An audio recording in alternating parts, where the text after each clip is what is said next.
Easily one of the best video games released in the last 10 years. But I got a tiny confession. I beat this game when it came out in 2017, but I hadn't beaten the delicious last course. What an awesome excuse to put the full thing on the backlog and play it all again. Welcome to completion number 79 of the Potato Backlog Project. I don't buy new games until I beat my old ones. Make sure you stick around to the end of the video for the delicious last Taterator, and let's talk about Cuphead, a modern day masterpiece.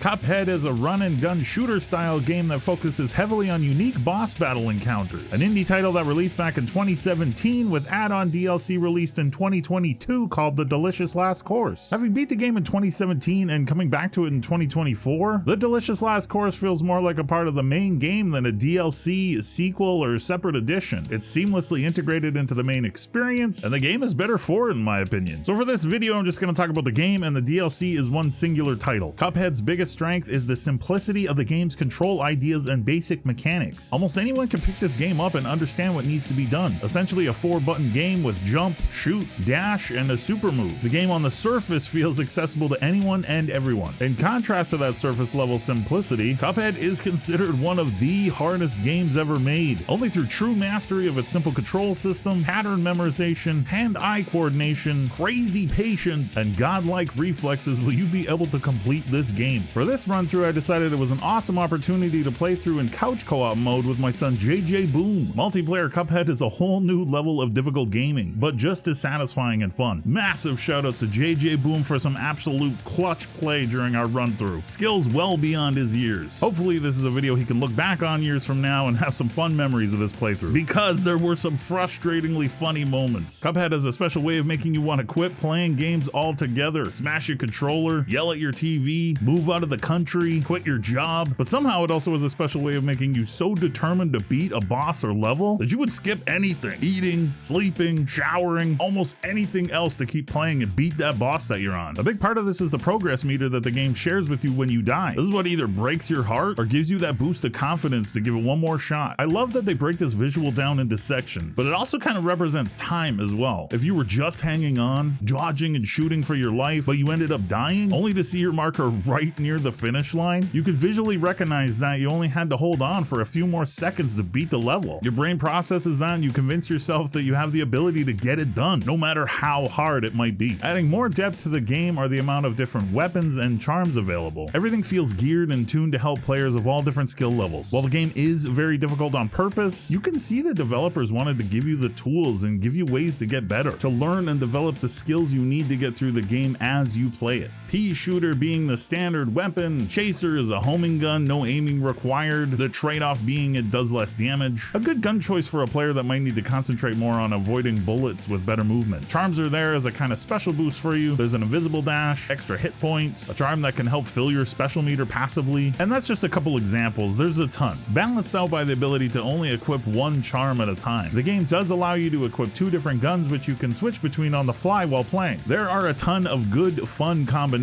and every player is going to find something that works to the strengths of the way they like to play. Cuphead is primarily focused on crazy boss battles, but there are also some run and gun type levels. These levels serve not only as a nice change of pace to the boss encounters, but this is the main way you will earn the coins you need to unlock more weapons and charms in the shops. Visually, this game is amazing. Cuphead is all hand-drawn animation in the style of old 1930s cartoons for a crazy effective old-timey feel. There's just so much personality and life in everything that ends up on the screen. I feel like I could do a whole video on sound and visuals of the game. Maybe in the future when the backlog is done, but it would just be me gushing about how awesome everything is in the game. Kind of like I'm already doing.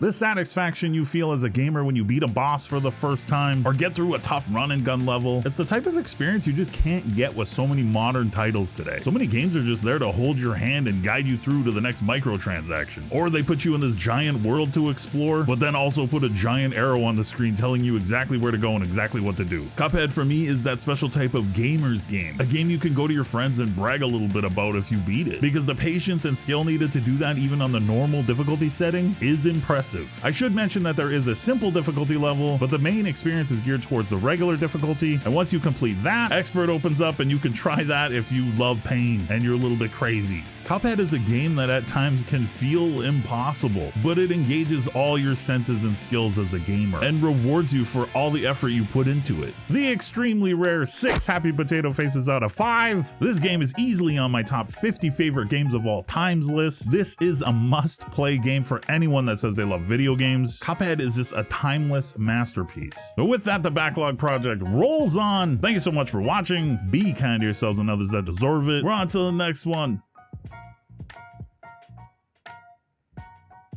And let's talk about Cuphead, a modern man. The delicious last course feels like more of a part of. Just reading words. We're just reading words and I can't read them right. To learn and develop the skills you need as you play, eventually.